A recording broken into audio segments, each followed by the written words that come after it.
Hi friends, அஸ்ஸலாமு அலைக்கும். இன்றைக்கி டே நம்ம வீட்டில் எப்படி போச்சுன்னு பார்க்கலாமா? வாங்க வீடியோக்குள்ள போகலாம். காலையில் என்னோட ஜன்னல் நிலவுக்கு என்ன ஆச்சுதில்லை, எனக்கு கண்ணில் படவே இல்லைங்க. இன்றைக்கி காலையில் நம்ம வீட்டில் பிரேக்ஃபாஸ்ட்லாம் பார்த்தீங்கன்னா தோசை பூண்டு சட்னி தாங்க. அதுமாரி நம்ம ரெடி பண்ணலாம்னு சொல்லிட்டு அதுமாரி ரெடி பண்ணிட்டுருக்கோம். மீன்காரங்க வந்துட்டாங்க. மீன்காரங்க வந்து நண்டு மீன் மேட்டு வந்தாங்க. நண்டு வாங்கிச்சிட்டு ஒரே பிடிவாத எனக்கு நண்டுலாம் வேணாம்னு சொல்லிவிட்டேன். கிழிச்ச மீனுமே ராம்பாறை மேட்டு வந்து குட்டி குட்டி மீன் தான். சரி வேணாம்னு சொன்னால் கேட்கல. சரி 200 வாங்கி சொல்லி ஒரே பிடிவாத உங்களுக்கு அதாங்க வாங்கிட்டு வந்தேன்னு சொன்னாங்களா. சரி வாங்கி வச்சுங்க. இந்த மீன் கூறு வந்து அந்த கூறு தாங்க 200 நான் ஓசிலே ஒரு 4 மீன் போடணும்னு சொல்லி ஒரு 4 மீன் போட்டாங்க. நல்லா தான் இருந்துச்சு மீன். இருந்தாலும் வந்து நம்ம எப்போயும் நம்ம சீலா மீன், சங்கரா மீன், காணாங்கழுத்து மீன் அந்த மாதிரி மீன் வாங்கி வறுத்து சாப்பிட்டா சூப்பராக தான் இருக்கும். ராம்பாறை குட்டி குட்டி மீன் தான். இது குழம்பு வச்சா நல்லாவே இருக்கும். சரி நாளைக்கு வெள்ளிக்கிழமை நமக்கு தேவைப்படும் சொல்லி அதுவுமே வாங்கி ஃப்ரிட்ஜில் வச்சுட்டேன். அவங்க என்ன க்ளீன் பண்ணி கொடுக்கல, வந்து க்ளீன் பண்ணி கொடுப்பாங்க. காலையில் நம்ம வீட்டில் என்ன பார்த்தீங்கன்னா டிஃபன் தோசை சட்னி தாங்க. பூண்டு சட்னி ரோட்டு கடை ஸ்டைலில் வச்சுருந்தாங்க. தண்ணி ஆட்டும் சூப்பராகவே இருந்துச்சு. சட்னியும் அந்த தோசைக்குமே வேறு லெவலுங்க.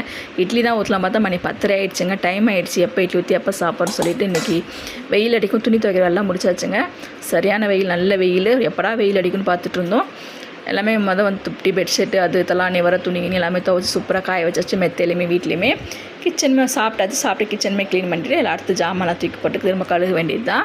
நம்ம இன்றைக்குமே நம்மளால் உட்காரவே முடியாதுங்க. சும்மா இருக்கேன்னு சொல்லுவாங்க. நம்ம எங்கெங்கே சும்மா இருக்கிறோம், எந்த வேலை தாங்க. 4 பேர் இருந்தாலும் வேலை தான், 2 பேர் இருந்தாலும் வேலை தாங்க. சூப்பராக இருக்குது பாருங்கள் கிச்சன். இந்த மாதிரி க்ளீனாக நீட் பண்ணியாச்சு. நீட் பண்ணி சுண்டலுமே ஊற வச்சுருந்தேன். சுண்டல் கத்திரிக்காய் போட்டு புளிக்குழம்பு வச்சிடலாம்னு சொல்லிட்டு அப்புறம் மீனுமே வந்தாலும் மீன்லாம் இன்றைக்கி செய்ய முடியாது, வேலை இருக்குன்னு சொல்லியாச்சு. தூக்கி ஃப்ரிட்ஜில் வச்சாச்சுங்க. பூண்டுலாம் வாங்கிட்டு வந்தாங்க. அதுமாதிரி க்ளீன் பண்ணிவிட்டு காய்கறிக்குள்ளே க்ளீன் பண்ணி அதுமாதிரி கழுவி வச்சுட்டேன். அடுத்து போய் வாசலாம் நீட் பண்ணணும். வாசலை ஃபுல்லாக கூட்டி பெருக்கி வாரி ப்ளீச்சிங் பவுடர் போட்டு கழுகணும். மணி பார்த்தா மணி 12:30 மணிக்கு மேலே ஆகிடுச்சு. சரி குழம்பு வச்சிடலாம் சொல்லிட்டு குழம்புமே தாளிச்சு விட்டாச்சுங்க. மீனுமே வந்து க்ளீன் பண்ணி கொடுத்துட்டாங்க. அதேமாதிரி தூக்கி ஃப்ரிட்ஜில் வச்சிடலாம். கத்திரிக்காய் சுண்டல் போட்டு மாதிரி புளி குழம்பு வச்சா அவ்வளோ சூப்பராக இருக்குங்க. சுண்டல் வந்து தனியாக வேக வச்சுட்டேன். குழம்புமே சூப்பராக கொதிச்சிட்டு இருக்குது.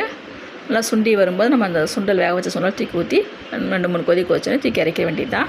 தேங்காய் ஊற்றினாலும் சூப்பராகவே இருக்கும். கூடையுமே பாருங்கள் சூப்பராக க்ளீன் பண்ணியாச்சு. பேப்பர் போட்டு அளவு காய்கறி பூண்டு உருளைக்கிழங்கு வெங்காயம் போட்டு அதில் அடுக்கி வச்சுங்க. அவ்வளோதாங்க. நம்ம வீட்டில் என்ன ஸ்பெஷல் பார்த்தீங்கன்னா இன்றைக்கி ஒயிட் ரைஸ், சுண்டல் குழம்பு, கோஸ் பொரியல், முட்டை தாங்க. அவிச்ச முட்டை, புளிக்குழம்புக்கு அவிச்ச முட்டை சும்மா சூப்பராகவே இருக்கும். இன்னும் அப்பளம் இருந்தால் சூப்பராக தான் இருக்கும். டைம் ஆயிடுச்சு. மணி 2:15 ஆயிடுச்சுங்க. பாருங்கள் எப்போ வந்து உட்காந்துருக்காங்க பாருங்கள். கரெக்டாக 2:30 மணிக்கு வந்து உட்காந்துருக்குறாங்க. காலிலேருந்து தேடிட்டு இருந்தேன். இப்போ வந்து உட்காந்துருக்காங்க. சாப்பிட்டேன்னு கேட்டால் அதுக்கு பதில் சொல்கிறாங்க அவங்க மியான்னு சொல்லிட்டு. என்னோடய வீடியோ எல்லாரும் பிடிச்சா சப்போர்ட் பண்ணுங்கள், சப்ஸ்கிரைப் பண்ணுங்கள், லைக் பண்ணுங்கள். தேங்க்யூ ஃபார் வாட்சிங். நெக்ஸ்ட் வீடியோ சந்திப்போம். பாய்.